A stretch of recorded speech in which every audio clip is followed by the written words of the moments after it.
Con questa puntata di Target ci lasciamo alle spalle un mese di maggio a dir poco anomalo, lo abbiamo vissuto sia anche nel nostro territorio che in Italia, con tutto quello che è successo in Emilia-Romagna, nelle Marche. Insomma, diciamo che non è stato il maggio classico che noi siamo abituati a vedere e magari a studiare a scuola, la primavera che diventa quasi estate, specialmente alle nostre latitudini, con le campagne in fiore. Abbiamo avuto pioggia e a volte anche distruzione. Speriamo che il clima possa volgere al meglio, anche se, come hanno detto tanti studiosi, l'uomo purtroppo sta facendo in modo tale che questa nostra piccola terra possa avere dei problemi per il futuro. Non dobbiamo permettere che ciò accada, anche perché ne va proprio della nostra esistenza, una terra che ha milioni e milioni di anni. Non possiamo distruggerla nel giro di 200-300 anni, da quando insomma la rivoluzione industriale ci ha permesso di diventare quei mostri umani che siamo. Buona serata ancora, voi siete sintonizzati su Televideo Agrigento e LCN 92 del digitale terrestre in tutta la Sicilia e anche in streaming sul nostro sito www.televideoagrigento.tv, che potete praticamente vedere in tutto il mondo, la trasmissione che poi verrà inserita nei nostri canali social per poterla vedere negli orari che più riterrete opportuno. Target, il nostro obiettivo di dar voce, di amplificare le piccole, belle, grandi realtà del nostro territorio. Lo facciamo da circa 15 anni, abbiamo per fortuna il vostro gradimento ed è proprio per questo che continuiamo. Il mio grazie va sempre agli editori, alla direzione di TVA, che mi permette di essere qui presente e di entrare in punta di piedi a casa vostra con questo importante mezzo che è la televisione, anche se purtroppo dal punto di vista nazionale, soprattutto con le nuove leggi sul digitale terrestre 2 e sui costi di gestione che una piccola TV come la nostra ha, praticamente insomma ci sta iniziando a fare zoppicare un po'. Ma non pensiamo alle cose brutte, noi dobbiamo essere positivi, perché Target si vede sempre il bicchiere mezzo pieno, e siccome io sono un po' anche furbo, il mio mezzo pieno è quello di sotto e me lo bevo tutto. Va bene, detto questo, sarà una bella e interessante trasmissione e soprattutto nel finale ci sarà una sorpresa, ma che non voglio anticiparvi. Passo subito a presentare gli ospiti della puntata di questa sera, iniziando sempre dalla mia sinistra. Lui è Achille Furioso, è un ingegnere, anzi è il presidente dell'Ordine degli Ingegneri della provincia di Agrigento. Buonasera a tutti. E poi abbiamo con noi Enzo Bellavia, tra le tante cose, insomma, uno dei personaggi più importanti del nostro patrimonio, soprattutto musicale. Non è che canti, ma fa cantare tantissime persone. È il presidente della fondazione Festival del Mito, Enzo Bellavia.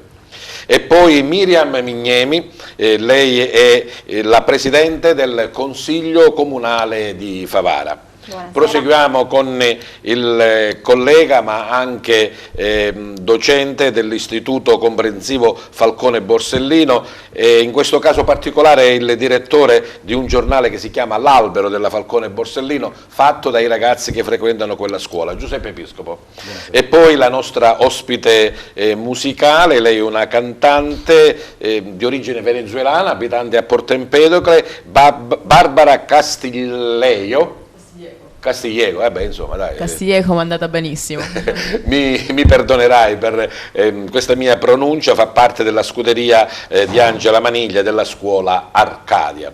Bene, subito Enzo, dobbiamo andare ai tantissimi ragazzi, ma non solo, che aspettano questo festival del mito, subito l'esibizione dei Modà. Insomma, le difficoltà iniziali sono passate, abbiamo visto che il teatro della Valle è già quasi pronto per accoglierlo, possiamo dire tutto a posto? Ritengo di sì, ce la faremo sicuramente da qui al sabato.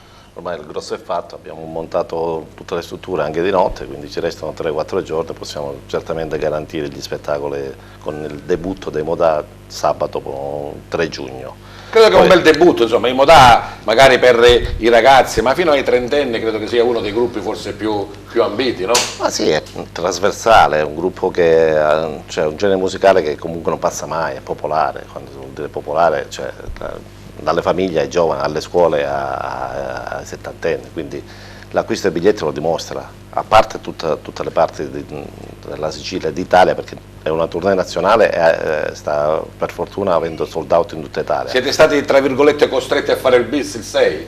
Bravo, sì, però questa è una caratteristica, sai, che in effetti va riconosciuta, perché quando non c'è, ma quando c'è. Agrigento già dall'anno scorso ha dimostrato di essere pronta, quindi matura a questi, e quindi rispetto a tutte le altre città italiane, laddove ci sono le stesse date di tournée, ha venduto di più, quasi il doppio. E questa era una data di Taormina.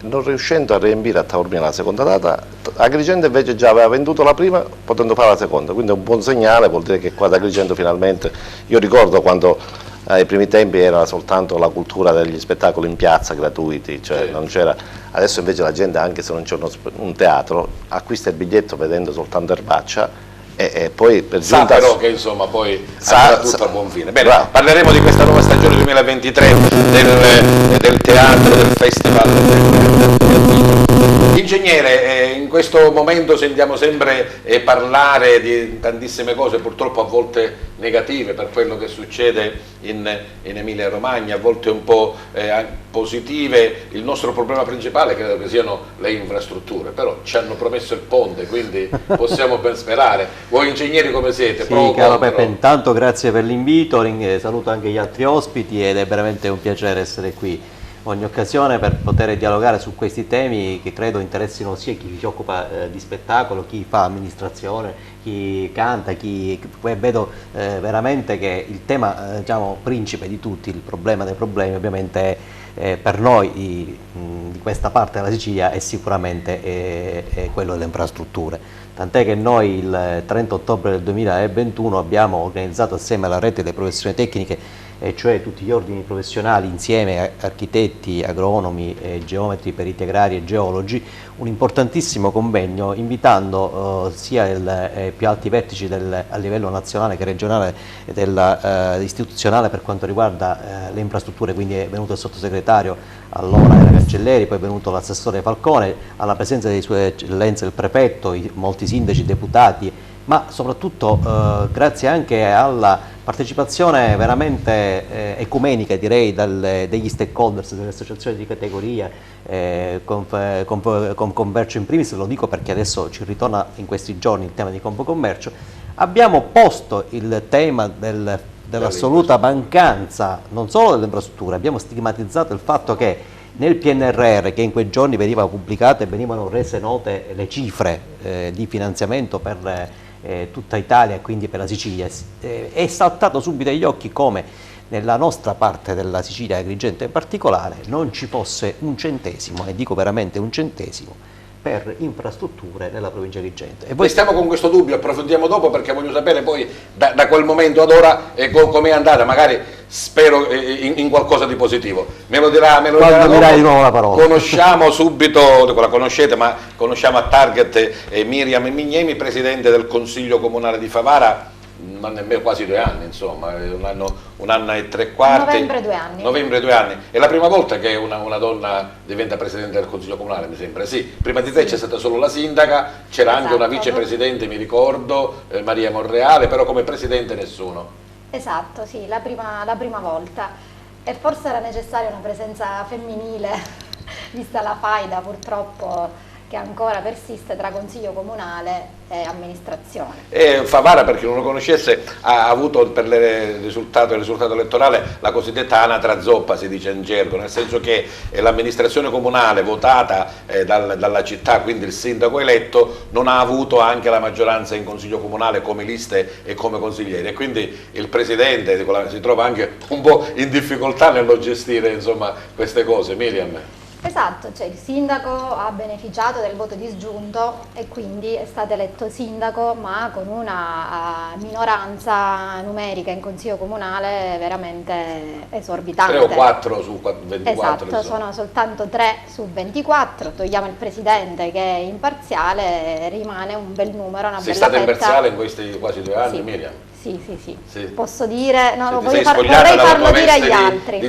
Di appartenente a un gruppo politico per diciamo, il ruolo istituzionale. Sì, anche se io cerco di essere sempre oggettiva anche nella vita, quindi cerco anche di discernere, diciamo, delle posizioni politiche per andare al bene della città. Per essere super partes, comunque. Per forza, obbligatoriamente super partes, perché l'obiettivo comune, al di là delle preferenze e delle scelte politiche, è il bene del nostro comune, ne necessita in questa fase soprattutto. Bene, parleremo con te anche di 2 o 3 argomenti insomma, che in questi quasi 2 anni hai affrontato e naturalmente con quella che è l'attualità della Tari e della tassa sui rifiuti. Giuseppe Episcopo, collega giornalista di lungo corso, docente all'IC Falcone Borsellino di Favara, ma anche direttore dell'Albero. Questo albero come nasce? L'avete piantato da un seme o da un arbusto già costituito? Innanzitutto grazie per l'invito, ringrazio anche gli editori di Cause Candela. TVA dà la possibilità al nostro gruppo redazionale oggi di poter entrare in uno studio televisivo, quindi non solo teoria ma anche pratica. Come nasce l'albero? Guarda, proprio venendo ho cercato e ho trovato... Lascia cartaceo, sì. Se lo metti in posizione sì. C'è il nostro cameraman che lo farà vedere, è il numero 1 dell'albero. Il microfono, allora questo è il numero 1 dell'albero ed è datato giugno 2012. Stai fermo così sì. Che arriva la camera, vai, prosegui a giugno 2012. Eccolo qua. Ed è una prima pagina importante perché lo abbiamo dedicato a una visita importante di Rita Borsellino, lo sguardo dell'antimafia, è stata ospite a scuola nostra, è stata intervistata dai ragazzi della redazione, è nato proprio nel 2012 questo giornale, ora sono ragazzi universitari, questi ragazzi che però portano sempre nel cuore questa bella esperienza.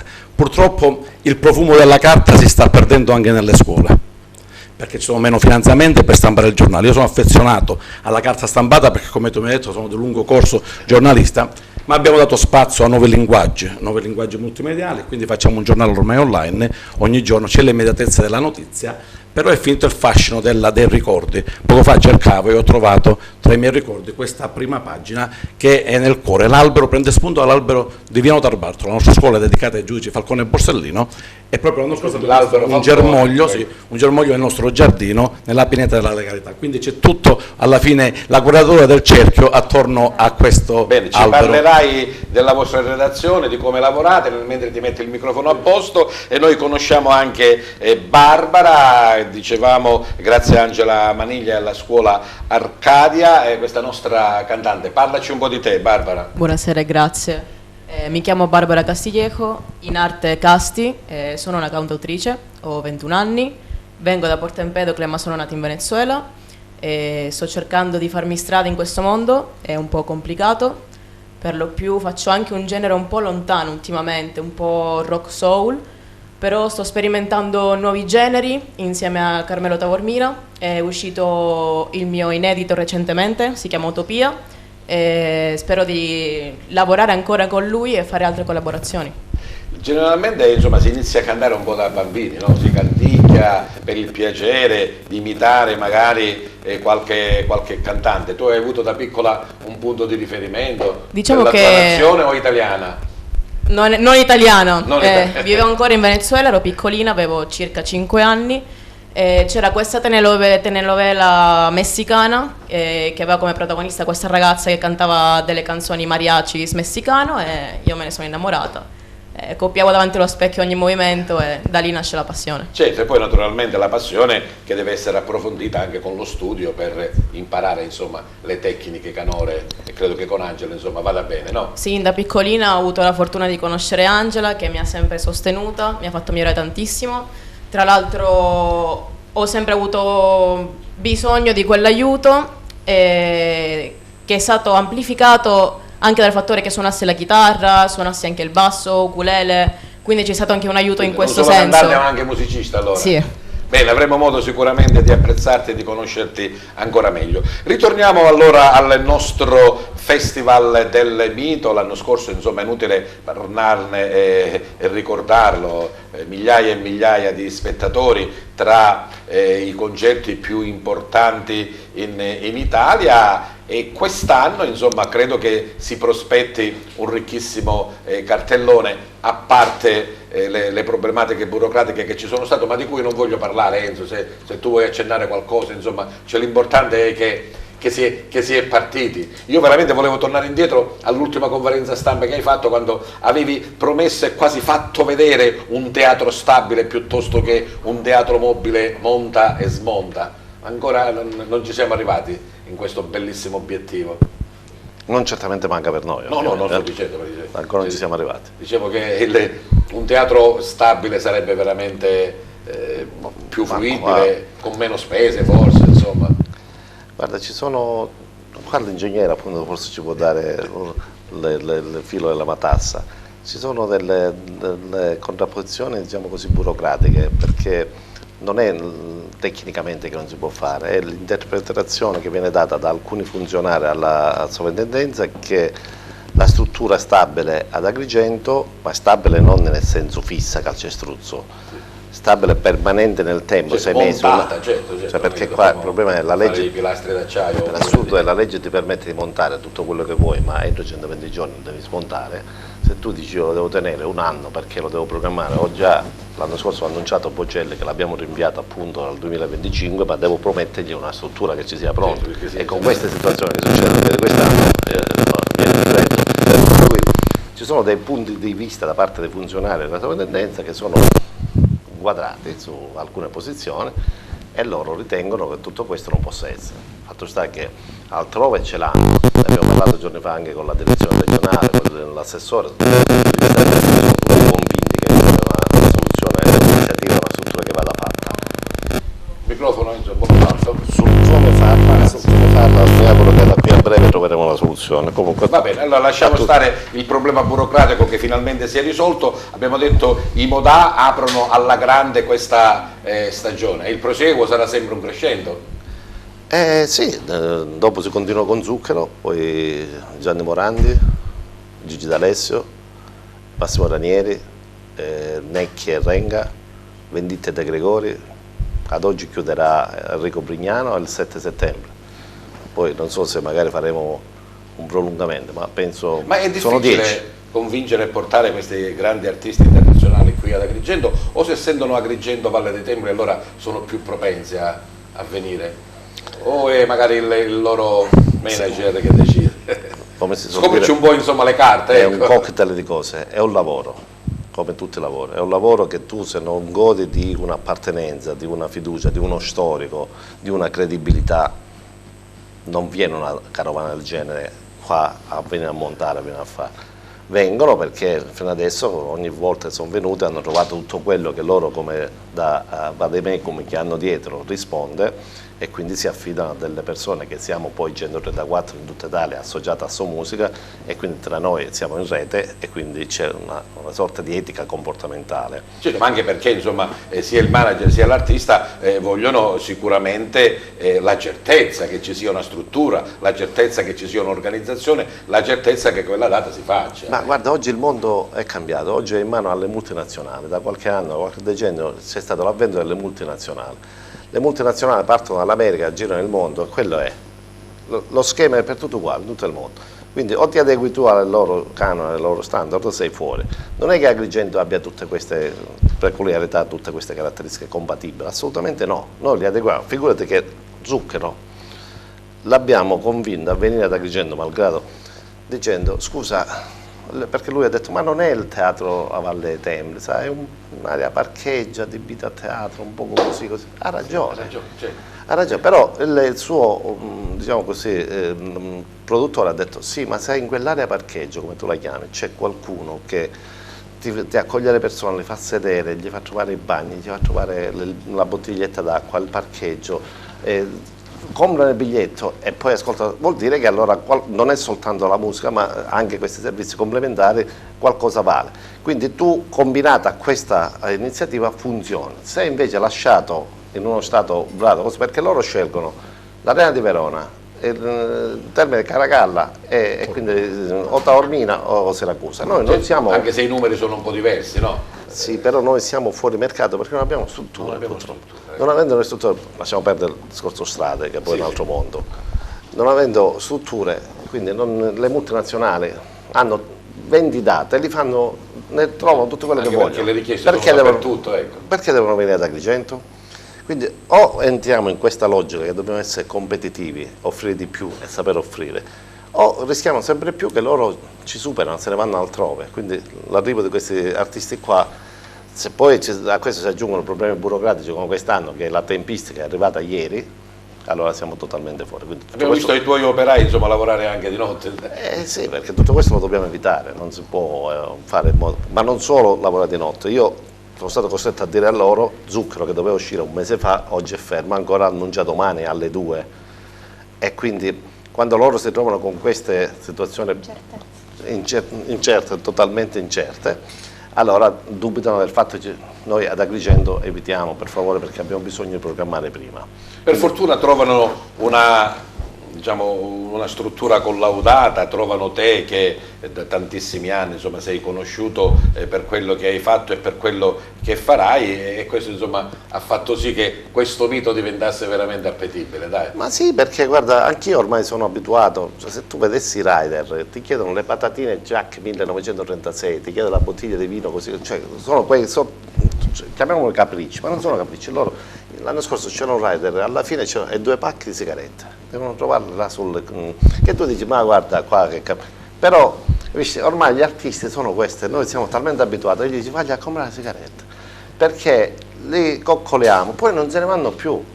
Dopo, quando fai questo, allora incominci a parlare in tutto il mondo bene di Agrigento. Vedi tu l'anno scorso Elise che non se n'è andata l'indomani sera, ma nemmeno aveva impegnato a dormire, è rimasta qua a Scala dei Turchi fino a notte, dice io come ne vado più, vedi tutti questi qua, perché in effetti abbiamo tante di queste caratteristiche, dobbiamo cioè in qualche maniera limare le nostre capacità di saper raccogliere, di saper competere con gli altri, di saper valorizzare esattamente quelle che sono le nostre caratteristiche. Sei fiducioso che alla fine si possa trovare la quadra per tutto ed avere veramente una programmazione, non dico magari decennale, ma almeno di 4-5 anni? Guarda, Agrigento mi sembra così difficile. Difficile, ti sembra difficile. Ma non è difficile perché non vedo spessore amministrativo dall'altra parte che possa avere una cosa del genere. Cioè nel senso, io non so con quali strumenti loro operano, se sono gli strumenti amministrativi che gli impedisce di fare, però non competere con gli altri siti quando questi qua arrivano a settembre e fanno l'offerta e propongono e noi arriviamo a maggio e ancora non siamo in grado. Oggi trovo una soluzione come superare l'ostacolo amministrativo, o c'è qualcuno che deve portare avanti e sei automaticamente fuori dal mercato. Quindi l'artista è uno, non è che tu dici ma compro una macchina se non è questo è il modello, quando hai soldi la compro, no, l'artista è quello. Quindi se lo vuoi, quelle sono le condizioni e le caratteristiche, se partecipa all'asta e la prendi ci sei, altrimenti sei fuori. Ma c'è un tempo. Questo tempo purtroppo le nostre amministrazioni, per vari motivi, ma dovrebbero organizzarsi loro, non possiamo essere noi a dirgli come fare, per vari motivi, e per motivi di bilancio, e per motivi burocratici, e per motivi diversi, sono sempre in ritardo.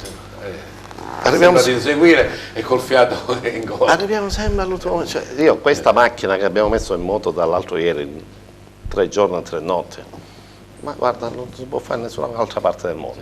Ripercorrerà poi noi quello siamo che è stato abituati... lo scorso anno, no? La stessa struttura, diciamo, le stesse... Uguale, precisa, identica dell'anno scorso. Così per com'è, uguale, ma... diciamo che ripercorre quello dello sì, scorso anno. Sono 4 Bene, poi ci racconterai qualche altro particolare. Certo, ingegnere, uno, come diceva Zucchero, per venire ad Agrigento non è semplice. Avesse l'aeroporto a 5 minuti sarebbe forse pure magari più invogliato, no? E questo è il tema di questi giorni, caro mio. Parlavo poco fa di Confcommercio perché in questi giorni, circa una ventina di giorni fa, un mesetto fa, Confcommercio, il presidente Caruana, che colgo l'occasione di ringraziare perché ha invitato in primis noi ingegneri e poi tutta la rete delle professioni tecniche, le avevamo invitati nel 2021 a venire al Teatro Pirandello a parlare, a riproporre il manifesto che abbiamo sottoscritto tutta la città con le istituzioni quel ottobre, il 30 ottobre 2021, in cui al primo punto c'era appunto l'aeroporto a meno di un'ora di distanza da Agrigento, oltre allo stretto di Messina, oltre al completamento di alcune strade importanti, tra cui la tangenziale nord, di cui se volete adesso parliamo, oltre al potenziamento, al dragaggio e all'efficientamento di un porto Empedoclе che possa essere riutilizzato per una crocieristica strutturata, perché tu capisci bene, caro Enzo, che sentirti parlare così, io come se metto anche lei nei panni di un amministratore, con tutte le pastoie burocratiche che ci sono, e sentir dire che c'è gente come lui che vuole investire e farebbe veramente la guerra con tutti e si sbraccia ogni giorno e fatica a chiedere certezze. Ovviamente questa imprenditoria, queste attività ludiche, queste attività di intrattenimento che sono ormai diventate strutturate in tutta nelle parti civili dell'Italia, chiamiamole così perché noi dobbiamo scontare questo grave gap infrastrutturale. Sono montagne insuperabili. E allora deve essere la normalità poter programmare da 2 a 3 anni sapendo che c'hai per un aereo, che sai che puoi arrivare la notte, c'hai delle strutture alberghiere, perché è chiaro che non è che si nasce da Roma, diciamo, si è fatto in un solo giorno, bisogna continuare a crederci, a combattere, perché sapete cosa mi succede in famiglia, con gli amici, quando facciamo i comunicati stampa e parliamo di aeroporto? Ma ancora in giro ci prendete con l'aeroporto? Sì, questa è la vulgata generale di quando, da quanti anni si parla di aeroporto. Io ricordo mio papà era consigliere comunale a Licata, quando 30 anni fa, più di 30 anni fa, sì, lo vidi tornare con una valigia grandissima, io ero ancora a scuola. Cosa c'è? Aprì queste carte di questo fantomatico aeroporto che si deve fare a Piana Romana. Oggi è ritornato di moda. Voi sapete che giovedì ci sarà un'apertura alle sottoscrizioni, agli intenti per esprimere sia singolarmente che come associazione la possibilità di poter aderire a questo progetto e successivamente a formare una società per azioni per poter, diciamo, fare revisionare il progetto e ripartire da lì. Ti manca l'aeroporto e poi anche le strade normali. Ma sì, però quello che quello che mi sento dire io è: ma perché dobbiamo parlare di aeroporto e ancora non abbiamo le strade? Come se le due cose fossero in contrapposizione. No, assolutamente. Allora io parlo ai nostri amici che ci ascoltano là in fondo, sì, e ragazzi, sapete quanto ci vuole per costruire un aeroporto diciamo di minimo, che possa garantire un minimo di traffico in Agrigento, Piana Romana? Il progetto era stato fatto nel 2009 dalla provincia, lo dico perché è un nostro caro, è un nostro iscritto, un past presidente dell'Ordine degli Ingegneri della provincia di Agrigento, che è Piero Amel, che coordinava il gruppo. Allora costava 36 milioni, adesso abbiamo revisionato i costi aggiornati ad oggi, siamo a poco più di 50 milioni. Bene, con questi 50 milioni in realtà tu non fai 5 km di strade, quindi e i tempi non sono gli stessi di una strada. Sapete quanto ci vorrà per costruire la tangenziale nord che consentirà di arrivare dalla 640, e cioè esattamente dove c'è quel parco fotovoltaico, quindi dove c'è prima di arrivare ad Agrigento, quindi bypassare il traffico di Favara, Villaggio Mosè, e arrivare attraverso una zona dietro Raffadali direttamente a Siculiana. Voi capite bene, l'estate tutte le code di persone che arrivano dal Nisseno, dall'entroterra dell'Agrigentino, dalla parte quindi orientale della Sicilia, vengono a godere della giornata, le code infinite. Benissimo, questa tangenziale, chiamata tangenziale nord, siamo arrivati in questo momento ancora al progetto di fattibilità economica, quindi parliamo dell'ex preliminare, quindi poi ci dovrà essere altri livelli di progettazione, non parliamo ancora di cominciare i lavori. Bene,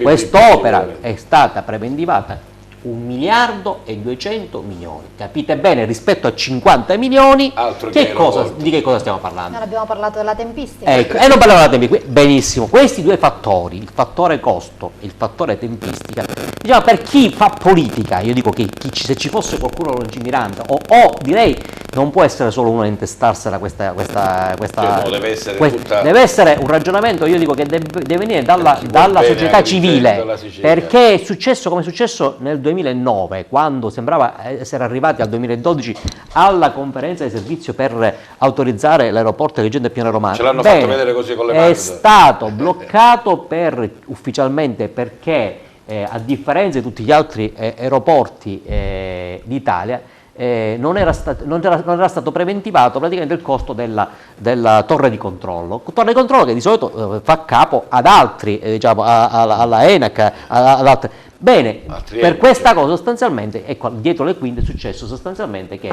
politicamente è stato impedito sostanzialmente che un progetto portato avanti da alcuni esponenti politici arrivasse a buon fine. Che devo dire, io ingegnere, la prima intervista sull'aeroporto, io l'ho fatta nel vorrei completare, vorrei completare. Nel 1980-81 credo, l'allora ministro Calogero Mannino a Favara nel Salone dei Padri Vocazionisti, 1900, sono 43 anni problema fa. il problema qui è che il politico A non vuole consentire che il politico B si intesti un risultato che per noi è, sebbene diciamo alla portata di mano, perché c'è la Foggia, l'aeroporto che fa 3 voli settimanali, non si capisce perché Agrigento con oggi 800.000 visitatori annui solo alla Valle dei Templi non debba tentare questa scommessa. Ma tentare come? Noi ingegneri, ecco, se tu mi hai detto che cosa avete fatto dal 2021 ad oggi, dopo che avete fatto quel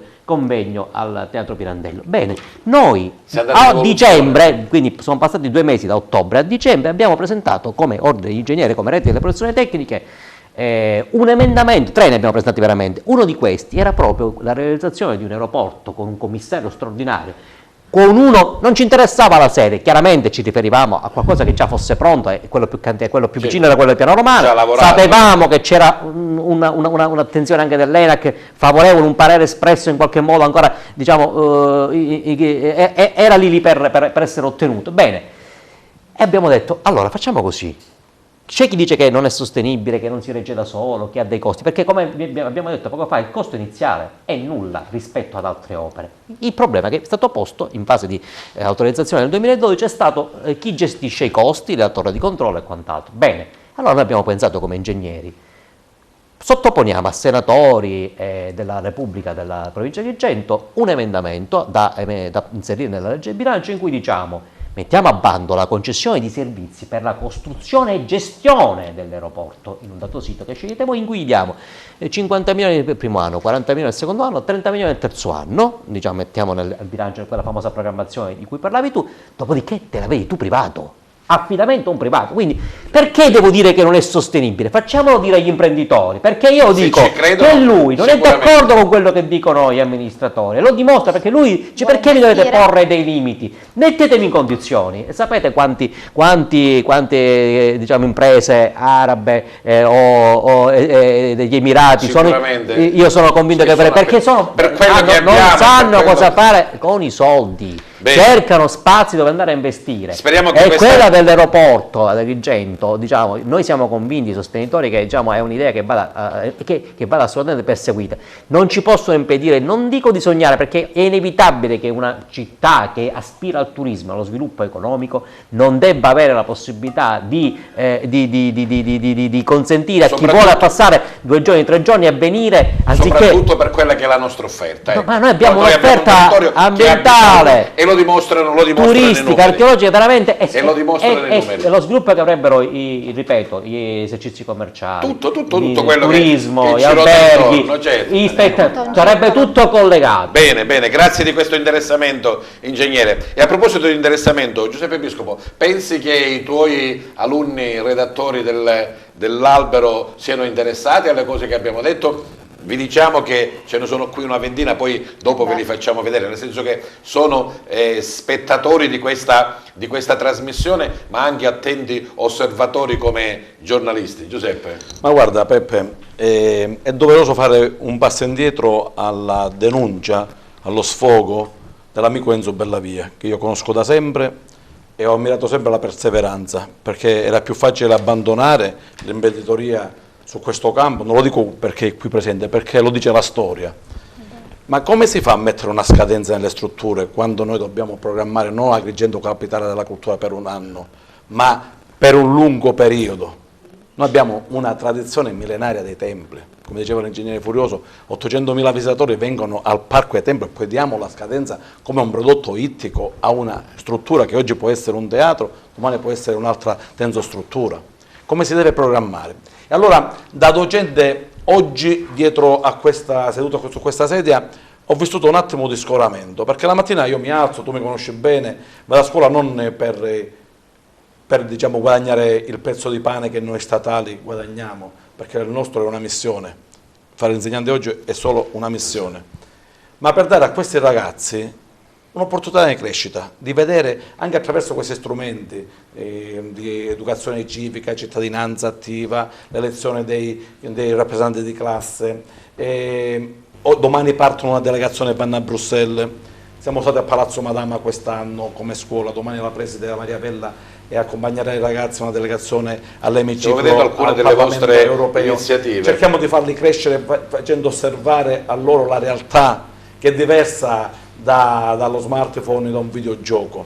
Ma questi ragazzi ci scappano già alle scuole superiori però. Cioè stiamo facendo un investimento, abbiamo messo delle radici, l'albero mette delle radici, cogliamo il germoglio di questa gioventù che è bella fino alla terza media, ma ascoltando lo sfogo di Enzo, perché è uno sfogo. Con quale ottimismo devono andare avanti e mettere? Cioè i frutti alla fine, se le raccoglieranno altre, noi lavoriamo e altre realtà raccoglieranno i frutti. Se vedi che la maggior parte delle intelligenze va via e i posti di comando sono dei meridionali, dei siciliani, degli agrigentini, dei favaresi, della provincia di Agrigento, e lo dice la storia, medici, la valigia avvocati. di cartone è stata sostituita Assolutamente. dal computer. Anzi, ci fanno emigrare senza avere l'aeroporto comodo per poter tornare per una prima settimana a abbracciare le mogli o i figli. Ritornando ai ragazzi. Sì, ritornando ai ragazzi. Noi certo sono interessati, guardi, proprio noi spieghiamo loro che una città funziona se ognuno inizia a fare il cittadino, quindi ognuno deve fare, però funziona se loro si avvicinano alle istituzioni, che non guardano le istituzioni come un ente locale distante. Noi siamo stati ospiti di Miriam al Palazzo Municipale e poi qualche giorno dopo, per puro caso, quel giorno, arrivò pure Musumeci, presidente della regione, e i nostri ragazzi da avvoltoi fotoreporter hanno fatto proprio queste domande. Cioè, perché non ci sono le strade sporche, le autostrade? Perché loro sentono anche gli sfoghi dei genitori. E questo progetto li porta a non rimanere bambini che guardano solamente la maglietta di marca o il giocatore che calca un campo di gioco. Iniziano anche a parlare, perché l'altro giorno proprio siamo entrati dentro un monastero dove generalmente non si entra, quindi abbiamo fatto uno scoop dentro il convento dei padri francescani, non abbiamo preparato nessuna domanda, tu sei stato ospite nostro, l'hai visto, sono andato a braccio loro perché capiscono e chiedevano proprio alcune domande e dico, sono bambini anagraficamente parlando, ma già hanno bombardati da tante nozioni, da tante informazioni, già si sono creati un'idea di dove abitano e non li possiamo fare scappare, ma alla fine scapperanno, caro ingegnere Furioso, caro Enzo. Non Quindi più la scuola cosa deve fare? Deve incentivare, oltre a saper leggere, scrivere, far di conto che sa un po' di scuola antica, avvicinare, far conoscere la storia, far conoscere le fonti, non farla accontentare sul sentito dire. Noi non vogliamo che diventino giornalisti, tu lo sai che ormai è un mestiere, anzi se hai qualcuno che vuole fare, lasciamo stare. Ma a noi interessa che loro diventino cittadini attivi e che controllano già sul marciapiede davanti alla scuola. Il giorno prima magari trovavano un rifiuto e davano per scontato che l'erbaccia era un'erba spontanea sul marciapiede, l'indomani invece... Sì, ma io desidero che tu ci dica com'è che loro vivono questa situazione di giornalisti. Loro sono dei cronisti, devono scrivere la notizia, devono andarla a cercare. L'altro giorno quando io sono stato ospite da loro dicevo che non devono fermarsi all'Avelino o al comunicato. Assolutamente, guarda. Devono essere loro artefici principali. Guarda, noi proprio l'altro giorno affrontando l'argomento sulle fonti ho iniziato il mio incontro, io non li chiamo lezione perché poi è una nazionale della scuola, non è una classe, sono alcuni alunni di tante classi, noi è un istituto comprensivo abbastanza grosso, 1000 alunni, e dico, ho presentato una bottiglia d'acqua dicendo che l'acqua pura viene dalla sorgente, dalla fonte, la notizia deve essere presa e proprio pochi minuti prima di andare in onda oggi mi è arrivato un messaggio dalla mia preside Maria Pella, contentissima perché l'Archivio di Stato proprio pomeriggio ci ha dato un encomio ufficiale per come i nostri ragazzi della scuola, 2 classi scuola di quinta primaria e 2 classi scuola media, si sono avvicinati alle fonti storiche, sono stati all'Archivio di Stato di Agrigento a spulciare i documenti antichi, per avvicinare i ragazzi non a Google. Oggi sono figli del tasto destro del mouse, se tu lasci una ricerca Wikipedia ti dà la ricerca e ti portano alla ricerca dicendo qua c'è la ricerca, è stampata pure a colori. Non parliamo dell'intelligenza artificiale. Assolutamente. Invece noi diciamo che devono crearsi un pensiero critico, deve andarsi a cercare le notizie e noi diamo un metodo di studio, di ricerca, fonti orali, fonti scritte, altre fonti ora dei nuovi linguaggi, ma devono essere autentiche, loro devono avvicinarsi e così si formano non un per sentito dire, ma ho visto, ho parlato, è giusto, è sbagliato, iniziare anche ad avere un'opinione. Noi non facciamo opinione, la scuola deve fare formazione, però vedo che in loro, nelle generazioni, anzi più avanti si va, più pronti li troviamo perché sembrano distratti, ma sono bombardati da tanti messaggi. Sì. Sono osservatori, acuto osservatore. L'hai visto l'altro giorno, tu eri ospite nella nostra redazione, abbiamo mandato proprio una slide di TVA e hanno colto anche dei piccoli elementi grafici, perché già l'occhio si è abituato a vedere il particolare. Sono già allenati da un grande docente, devo dire. Prima di ripassare la parola, anzi il microfono a Barbara, volevo per 30 secondi un giudizio di Achille Furioso su questa redazione scolastica. Che te ne sembra? Mi sembra bellissimo, mi sembra che bisogna assolutamente investire sui giovani, noi siamo assolutamente convinti di questo. Anche nell'ordine professionale noi abbiamo anche una commissione giovani, proprio perché pensiamo che siano, diciamo, loro hanno una sensibilità maggiore sicuramente rispetto a noi su molte tematiche. Però solo per concludere il discorso di prima, perché poi è rimasto sospeso, parlavo di aeroporto perché il giorno 22 scorso maggio è venuto il ministro delle infrastrutture Salvini. Te lo volevo fare parlare dopo. Ok, va bene. L'ultima tornata avrei altri 2-3 minuti. 2-3 minuti, mi raccomando, ingegnere. Enzo, una battuta sui ragazzi giornalisti.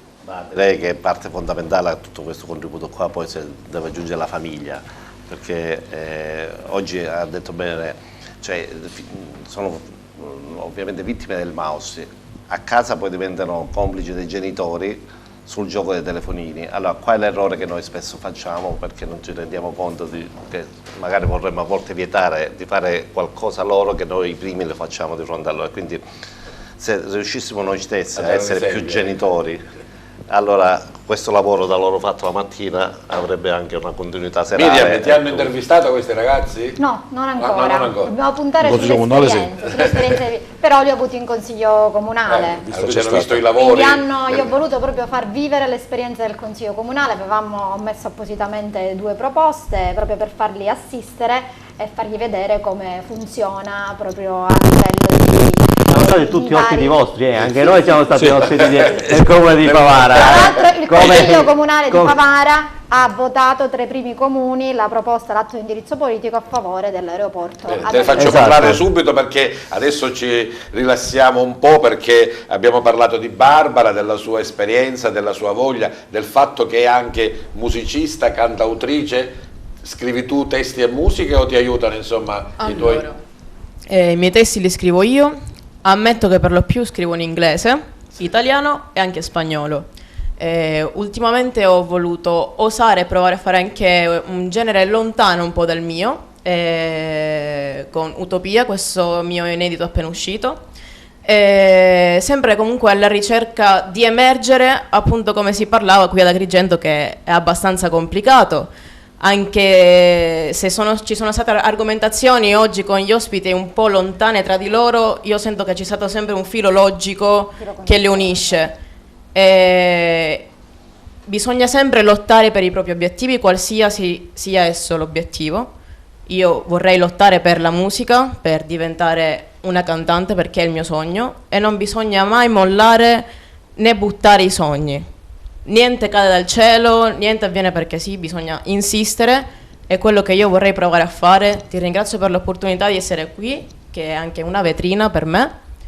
Ti ringraziamo noi della tua presenza e anche Angela che ti ha portato qua, quindi la tua canzone Utopia, il palco di Target è tuo. Prego. Grazie. Barbara, ti metti qui al centro.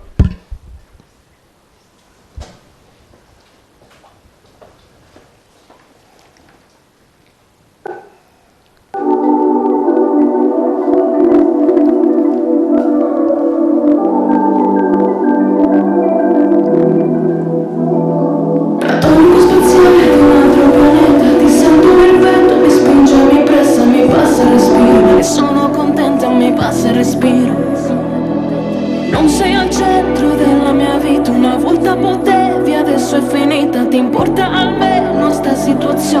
volte ho paura di avere ragione. Cosa non era abbastanza, la mia voce, la mia ansia. Io che mi sento morire, tu non puoi sentire. Che egoista che sono, penso solo a me. Adesso respiro di nuovo e conto fino a 3. 1, 2, 3.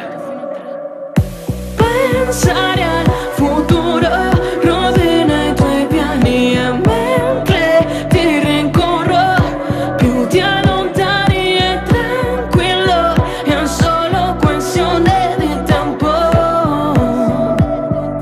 Quando tornerai ormai avrai perso, tu sei la mia utopia, tu sei la mia utopia.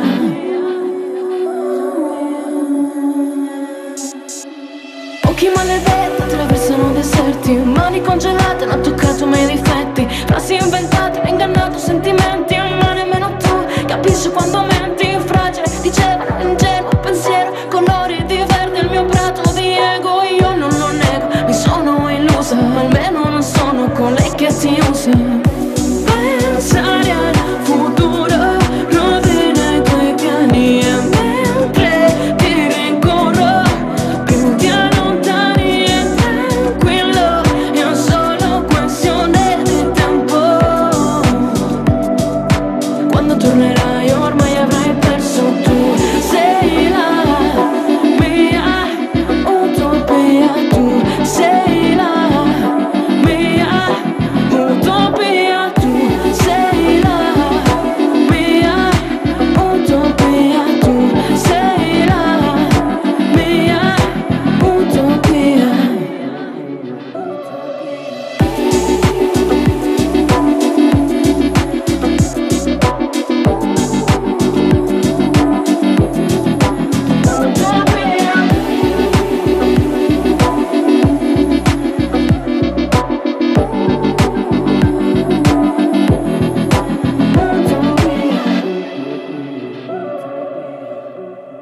Brava, bravissima Barbara Castigliejo. Complimenti, anche perché dicevamo è un brano inedito tuo, quindi doppio sforzo.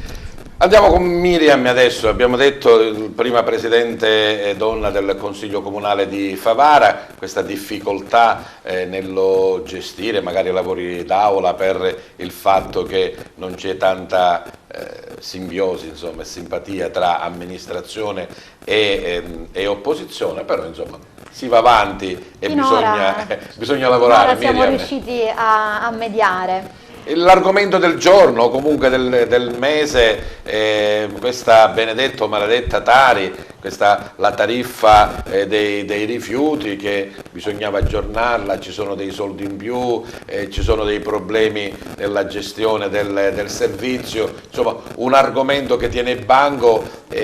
Ti ha anche spinto a creare Sì. che cosa? Una specie di comitato, insomma. Allora, il nocciolo della questione non sono le tariffe Tari da approvare, cioè non è adesso l'adeguamento in aumento, ma è proprio la gestione del servizio.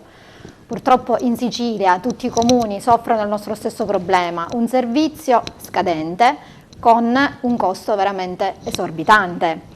Infatti, siccome c'è stata sempre la volontà, nata anche da un gruppo WhatsApp di una nota testata giornalistica, in cui diverse persone si sono messe a disposizione degli esperti, ciascuno per la propria materia, di aiutare anche l'amministrazione comunale a trovare delle soluzioni per applicare immediatamente al capitolato speciale, per ridurre i costi e migliorare il servizio, perché lì dobbiamo arrivare. Il nocciolo quello è. È Quindi vero che adesso dalle abbiamo... tariffe Tari per affrontare l'argomento nella sua globalità. Esatto, e finora con i primi no dei consiglieri comunali sono stati utili, tra virgolette, a sollevare ancora di più la questione. Quindi dal momento che non è stato possibile ad oggi istituire una commissione speciale di studio proprio in merito al servizio Tari, ho deciso di convocare un tavolo tecnico detto civico, dove ho invitato tutti coloro che, esperti nel settore, possono darci una mano, una gratuita consulenza per riuscire a trovare delle soluzioni. C'è stato Molti già si sono fatti un avanti. primo incontro. Esatto, sì. è stato fatto un primo incontro e in effetti ho inviato loro il capitolato speciale di chi già si fece avanti, il capitolato speciale, il contratto e inoltre alcuni dati per capire quanta differenziata siamo riusciti a produrre nel 2021 e nel 2022 fino ad oggi nel 2023, così di organico, così di indifferenziata. E sono emersi diversi aspetti che vanno attenzionati.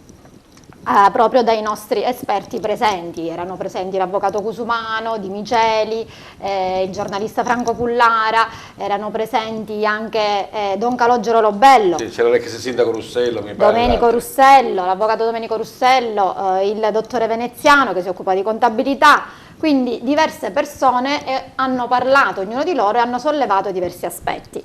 Si è visto qualcosa di positivo? Si è visto qualcosa di positivo assolutamente, perché si è parlato ad esempio di compostaggio domestico, che potrebbe essere un'ottima soluzione anche per aumentare il rifiuto organico e ridurre quindi gli altri tipi di rifiuti. Si è parlato anche di bollettazione puntuale, se veramente pulita, il cittadino puntuale e pulita, puntuale, perché a volte ci sono dei ruoli che cosa che sono vuol dire? vecchi.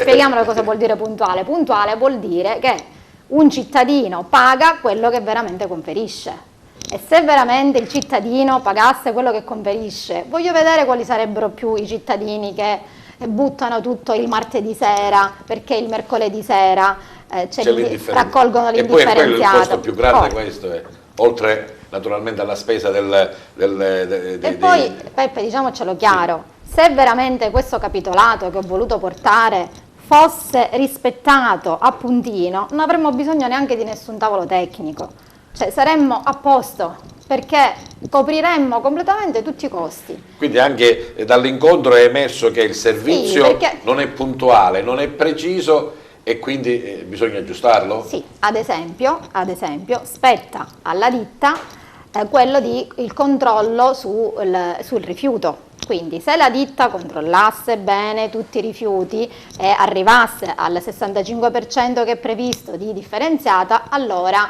andrebbe già meglio, perché si ridurrebbero i costi dell'indifferenziato, che sono quelli che fanno veramente poi scattare alle stelle le nostre bollette, perché il conferimento costa molto di più. Una cosa che sicuramente è da attenzionare, e tu lo hai fatto anche in altre occasioni, è purtroppo la mancanza di senso civico di molti cittadini favaresi. Allora, quello senza dubbio. Buttare il rifiuto in mezzo alla strada quando c'è il netturbino che te lo viene a prendere da sotto casa? Cioè, non l'ho mai capito. Io volevo proprio arrivare a questo punto, perché voglio prendere proprio un articolo, l'articolo 21 del capitolato speciale prevede che l'ente faccia delle sanzioni alla ditta qualora non si raggiungesse il 65% di differenziata. Se l'ente avesse veramente fatto queste sanzioni, già nel 2021 e nel 2022 arriviamo a circa 5 milioni che il comune potrebbe recuperare e saremmo già a posto, noi saremmo con il debito coperto. Avremmo pagato tutto. Se l'ente applica queste sanzioni alla ditta, voglio vedere se la ditta poi va a fare il controllo, e allora è un cane che si morde la coda. E quindi noi vogliamo portare l'amministrazione a fare rispettare il capitolato innanzitutto. Come vedi questo futuro, Miriam? Allora, Favara più pulita, più bella e meno cara? Allora, io penso che il Consiglio Comunale stia veramente facendo la propria parte, anche con la convocazione di questo tavolo tecnico, con il confronto diretto con i cittadini, per trovare delle soluzioni concrete. Ho visto anche una risposta dell'amministrazione che era presente, grandi assenti purtroppo sia i tecnici comunali che anche il direttore generale della SRR Ato, che era invitato e non pervenuto.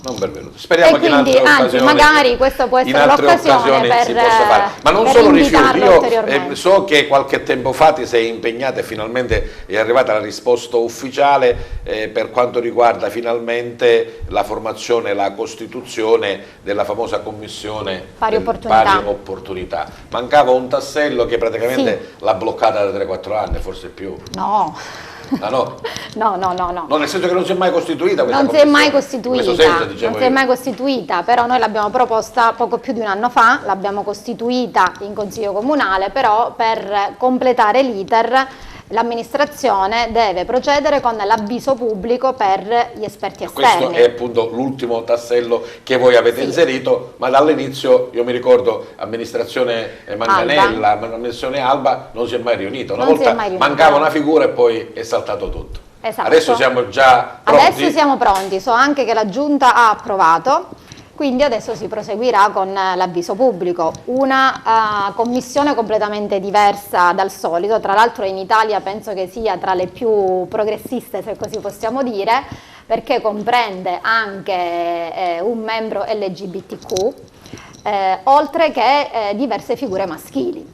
Il cavillo è stato proprio quello, perché noi l'abbiamo portata con l'entrata di figure maschili e lo statuto non lo prevedeva, quindi abbiamo dovuto modificare lo statuto e scriverlo tutto al plurale maschile e femminile e poi procedere con la anche perché la costituzione della commissione. La pari opportunità adesso l'abbiamo bisogno noi. Però questa è la prova. Questa è la prova che quando ci sono i cavilli si possono superare. Sicuramente. Ci vuole e a proposito di prosecuzione, Miriam, l'ho detto io all'inizio, quest'altra zoppa, amministrazione 3 consiglieri, opposizione non diciamo 21 perché tu ti sei autoesclusa nel senso come figura istituzionale, però opposizione 20. Ci sono quasi 3 anni, più di 3 anni ancora per andare avanti. Bisogna trovare insomma un accordo, una strada comune, bisogna trovarla. Come dicevo all'inizio, il sindaco sa bene di essere stato eletto godendo di questo privilegio, no?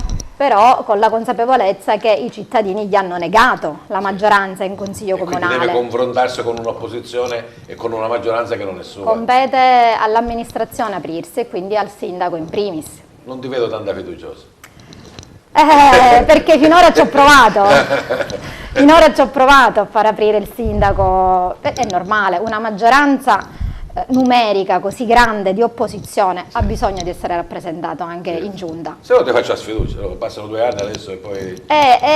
sono le basi dei principi della democrazia, non si può governare da soli e senza nulla. Non devi stravolgere l'indicazione data dai cittadini, però trovare un punto di incontro, perché le scelte vanno prese anche considerando il consiglio comunale. Certo. Enzo, iniziano i modà, si prosegue dopo, ti vedo un po' più sorridente, magari ti vedrò più sorridente quando Checco dirà signore e signori buonasera e benvenuti ad Agrigento. No, io per mia natura sono sempre positivo, quindi sorrido già da adesso, per cui anzi faccio questa attività proprio per quei momenti e devo dirti che invito tutti a viverli perché nel momento in cui si scema la sala, guarda, vivi un'emozione interiore quando vedi il pubblico là, che non è che in farmacia o supermercato lo trovi, cioè, voglio dire là.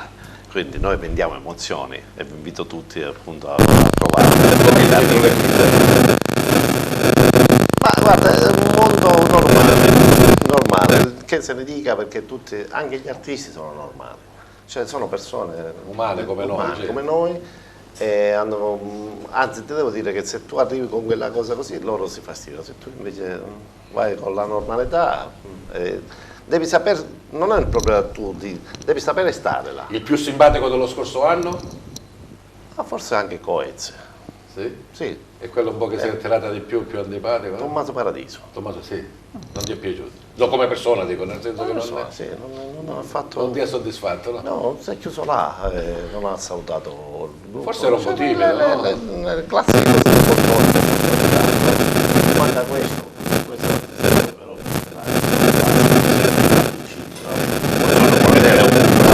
una cosa cioè, non è che bisogna essere artisti per essere così. Poi, secondo te chi farà il botto quest'estate? Oltre ai modà che hanno fatto doppia ci sono 2 vecchietti che ti devo dire che non finiscono mai. 2 vecchietti? I 2 vecchietti così chiamati, cioè Venditti e De Gregori. Fanno assieme, sì, fanno insieme. È da 2 anni che non si fermano, aggiungono date e quando le metti in prevendita già sono pienone nuovamente. Per cui c'è uno storico, c'è uno zoccolo duro all'interno delle stesse che non tramonta mai, perché poi se tu ascolti i testi, che posso dire, sotto il segno del pesce, poi attraverso tutte le generazioni ti trovi tutti d'accordo. L'ingegnere, c'è la canzone dell'ingegnere, è un ingegnere a laurea, ma vive solo di parole. Esatto, bellissimo. è così. Credo che il tuo teatro abbia intorno ai 4.000-4.500 posti. 4.200 posti. 4.200 posti. Sono pochi o sono troppi? Un taglio medio, perché per questi artisti che ci sono vanno tutti da 4 a 5.000, poi ci sono gli altri artisti, per esempio per i giovani, tipo Lazza, tipo Salmo, tipo Blanco, che sono da 10, 12, 15.000. Quella struttura si potrebbe anche fare. Anche ampliare, certo, se prevedi quel tipo di artista. Il problema, come dicevamo poco fa, che poi non è che la struttura che li ospita, è l'indotto che non è. Quando finisce lo spettacolo come vai via? Strutture ricettive poi. Magari ad arriveremo in 2-3 ore, i fans che arrivano alle 5 di pomeriggio e chi arriva alle 8:30, ma alla fine dello spettacolo usciamo tutti assieme. Ma non solo, non ci sono i treni, non ci sono i taxi, non ci sono i pullman. Non c'è l'aeroporto. C'è questo imbuto che purtroppo... No, infatti io la taglio sempre così la capienza, perché quello è un numero che lo puoi gestire. E diciamo che la location ti permette da 5.000 persone, per dire 2.500 vengono in e poi dai, si può soffrire una volta ogni tanto, dai, un po' di traffico che vuoi che sia. Poi chiama la sofferenza, è ben altro che questo. Ingegnere, 2 minuti per l'aeroporto di Salvini. No, io prima intanto volevo dire... No, 2 minuti io taglio. Sì, ma intanto volevo dire, intanto qua abbiamo avuto, benché nella diversità dei temi trattati, c'è sempre un leitmotiv, un fil rouge, certo. La voglia di combattere. Io vedo Barbara che sfida il suo mondo complicato per spuntarla, si mette qui a cantare, è bellissimo. Il direttore dell'Albero, l'amico con cui ci eravamo già incontrati quando io ero presidente di Generazione Consapevoli, e quindi ecco perché investire sui giovani, i rapporti intergenerazionali, che ritroviamo nella musica dei vecchietti che mette d'accordo tutte le generazioni, dai miei genitori ai ragazzi attuali. Miriam che parla di questo problema, diciamo, dei problemi, quello della spazzatura risolvibile. Io sono stato anche commissario della Sogere e delle Alte Madonie, quindi so i problemi della spazzatura, delle discariche, dei costi, quindi come vedete, diciamo, trovare anche questo parterre di ospiti che hanno comunque praticamente mi hai tolto il mestiere, hai fatto tu la sintesi di quello che... No, io ti chiedo scusa, io allora mi fermo e ti dico semplicemente che, lo dico anche ai ragazzi che ci ascoltano, non bisogna mai credere nei propri sogni, che è quello che ha detto poco fa Barbara, che credo che quella è la cosa su cui tutti siamo d'accordo. E quindi quando è venuto il ministro Salvini, sebbene le sue idee politiche che sono quelle che sono, perché non tutti le condividono, oggi è venuto come ministro delle infrastrutture legittimamente eletto, e tu quando chiedi di fare una strada o un aeroporto, in questo caso la persona giusta ovviamente è il ministro.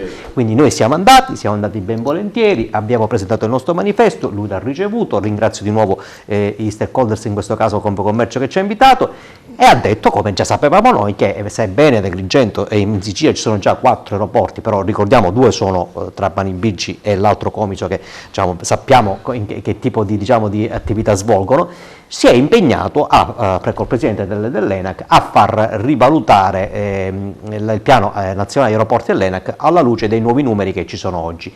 Vero è, si è impegnato, d'accordo, però quando viene ad Agrigento in una sala Zeus stracolma, io ho visto i sindaci che hanno protestato, non l'hanno messa neanche in conto, hanno parlato dei sindaci bravissimi che hanno detto bisogna assolutamente, allora io lì mi aspettavo che battesse il pugno a dire ve lo dobbiamo non solo perché è sostenibile, ma perché vi abbiamo trascurato, non io, ma chi prima di me per tanti anni, perché non vi abbiamo dato i soldi PNRR. Pensi positivo? No, io non penso positivo, io sono realista, però dico che noi non dobbiamo smettere di crederci. Bene. Allora, gli agrigentini e tutta la provincia non deve smettere di crederci. Sono stati bravissimi nel fare gli spettatori, ma sicuramente gli osservatori attenti di quello che è successo qua da noi. Giuseppe, adesso li vogliamo fare entrare. Sono alcuni dei tuoi redattori dell'Albero, studenti del liceo Falcone Borsellino di diverse scuole. Prego ragazzi, piano piano, come vi ha detto il nostro regista Piero, per entrare. Prego, potete entrare, dai, entrate.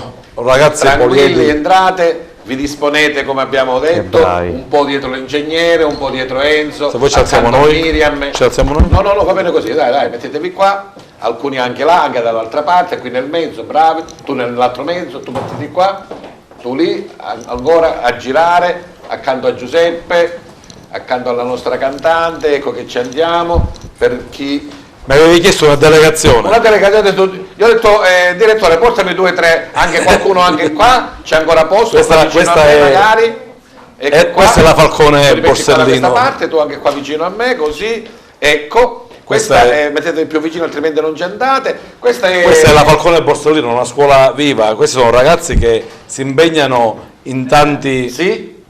Si impegnano... Non si vedono loro? Vabbè, anche mettetevi lì allora, guarda, un buon passaggio. Tipo giocatore, ragazzi, tipo giocatore. Ecco, anche tu così, tipo giocatore. Sì, lì. Si impegnano, proprio lì. Così, come bravo, dicevo, in tante attività. Fino alle 4:30 prima della registrazione, molti erano impegnati nelle attività musicali. Domani hanno una importante rassegna musicale a Racalmuto, siamo stati a Mirto in provincia di Messina giorni fa e qui ci sono tanti musicisti, quindi sono ragazzi impegnati da una scuola che li vuole far uscire dalle stanze della propria abitazione. Non c'è solo lo studio, ci sono queste iniziative, queste possibilità di crescita.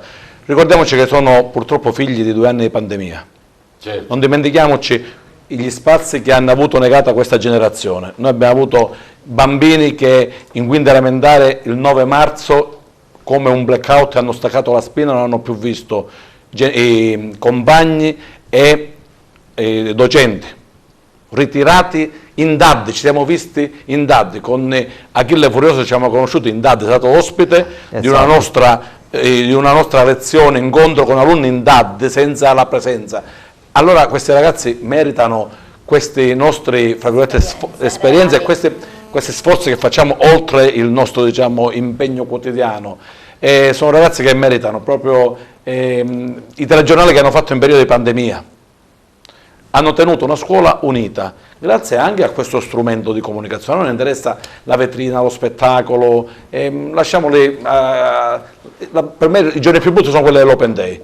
Io docente vivo con difficoltà l'Open Day, questo mettersi in vetrina noi docenti. No, noi facciamo un'attività quotidiana, quando c'è nel silenzio lo facciamo in aula, quando c'è la possibilità di un... Oggi andiamo in una bella vetrina grazie al vostro invito, ma a noi interessa soprattutto che resti a loro qualcosa. Vediamo se resta qualcosa. C'è qualcuno, lì c'è il microfono accanto a Barbara, che così vorrebbe improvvisare, no, non questo, l'altro, questo no, Peppe, questo no, questo no. C'è qualcuno che vorrebbe improvvisare, non lo so, qualche considerazione di oggi, una riflessione, un qualcosa. Ora magari queste telecamere e questi riflettori, siete stati bravi comunque a ascoltare, perché un'ora di trasmissione. Qualcuno vuole dire qualcosa? Non vi mette il giudizio. No, Marta, cosa vuoi dire? Qualcosa, dai? Una riflessione. Che te ne è sembrata di questa trasmissione, dai? Innanzitutto è la prima volta che entri in uno studio televisivo. Sì, è stato interessante. E tu? Coinvolta? Chi c'è dietro di me? Sono Marta, l'altra Marta. L'altra Marta, sei Marta, due Marte. Tre. Vabbè, è stato molto interessante vedere come è fatta la TV, come si fa un programma televisivo, come si svolge, cioè dietro le tende cosa succede, e com'è bello stare in TV, cioè vedere da uno schermo più grande le cose che succedono prima che si trasmettono in TV. E poi ci vuole un grande processo di quello che ho capito prima che vanno in TV. Sì. Tu ma lì, siccome il microfono non c'è, vai lì, spostati lì e ti prendi questo microfono Gaetano. E dici la tua riflessione e ti presenti chi sei naturalmente. Gaetano. Allora, sono Gaetano Sorce, vengo da Favara e volevo dire che noi siamo abituati sempre che cambiamo subito canale, ma noi non sappiamo quando lavoro c'è dietro le quinte per organizzare un telegiornale. Sì. Vabbè, solo questo. E quindi avete visto di persona, insomma, qual è il lavoro? Qualche altra che vuole dire una riflessione, no? Va bene, allora avviamo alla chiusura, anche perché c'è Enzo che ha 2000 persone che lo aspettano. 2000 Enzo, quanto sono? C'era il sindaco che insiste a chiamare. Vabbè, adesso ti liberiamo subito, come magari se non lo sapete ve lo dico io, i miei ospiti, qualcuno che è venuto qua, quando noi salutiamo per finire la trasmissione non diciamo grazie, arrivederci e buonasera, no, vogliamo che i nostri ospiti lo facciano con un pensiero, con una riflessione, con una citazione, con un qualcosa che veramente caratterizzi la loro presenza qui, naturalmente per quello che è il vostro il perché vi abbiamo invitati. Grazie della presenza e della partecipazione a Barbara Castillejo, quasi. Il tuo saluto e il tuo Castillejo però va bene. Il tuo saluto, Barbara. Grazie mille per l'invito, per gli ospiti che ci sono stati oggi, è stato molto interessante, per i ragazzi, bravissimi, e come ho già detto prima, lottare per i propri sogni, per i propri obiettivi. Grazie a Giuseppe Piscopo e a tutti i ragazzi dell'Albero della Falcone Borsellino. Tu c'hai il microfono? Sì, l'unico augurio che posso fare è che rimanga sempre questo albero sempre verde, che dà speranza. Grazie a Miriam Mignemi, Presidente del Consiglio Comunale di Favara. Allora, visto che ci stiamo concentrando sulla Tari in questo periodo, chiedo veramente con il cuore a tutti i cittadini di fare bene la differenziata, per il nostro bene e per la riduzione dei costi. I bambini sono molto più bravi degli adulti a fare la differenziata, quindi insegnate ai genitori, ai nonni, alle persone sole soprattutto, che magari si confondono, aiutateli a fare bene la differenziata. Grazie a Enzo Bellavia e al suo Festival del Mito.